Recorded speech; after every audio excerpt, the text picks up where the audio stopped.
En 1983, le film Star Wars épisode 6, Le Retour du Jedi a été dévoilé dans les salles obscures. Les fans de la saga de George Lucas ont ainsi pu découvrir la conclusion de l'histoire entre Luke Skywalker et son père Anakin Skywalker, devenu Dark Vador.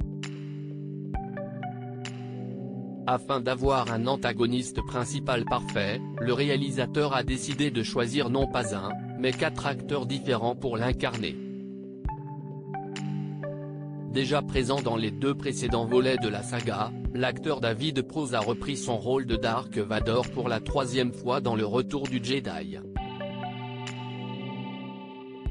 Cet ancien haltérophile britannique a été choisi pour incarner le Seigneur Sith grâce à son physique imposant.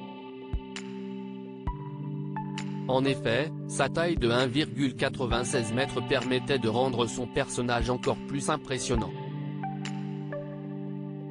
3 autres acteurs ont permis de donner vie à Dark Vador en plus de David Prowse. 3 autres acteurs ont incarné le rôle du méchant dans le 6e volet de Star Wars.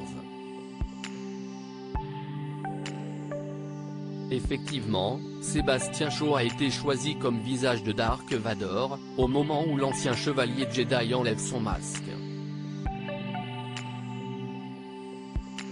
Une scène de seulement 2 minutes et 7 secondes, qui a marqué tous les esprits puisqu'il s'agit de la seule fois où l'on voit le vrai visage de Dark Vador. L'acteur a d'ailleurs été choisi spécialement à cause de son expérience et de l'importance de cette scène sensible du film. De son côté, l'acteur James Earl Jones, connu pour son timbre de voix particulier, a été désigné pour prêter sa voix à Dark Vador, celle de David Prowse ne convenant pas à cause de son fort accent anglais. La voix basse de James Earl Jones a ainsi permis de donner plus de gravité au Seigneur Sith.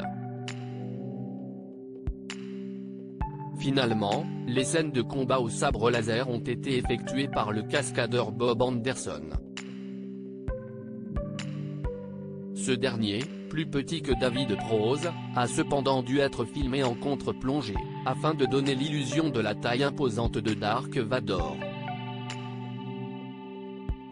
De quoi rendre le personnage inoubliable, sous tous ses aspects.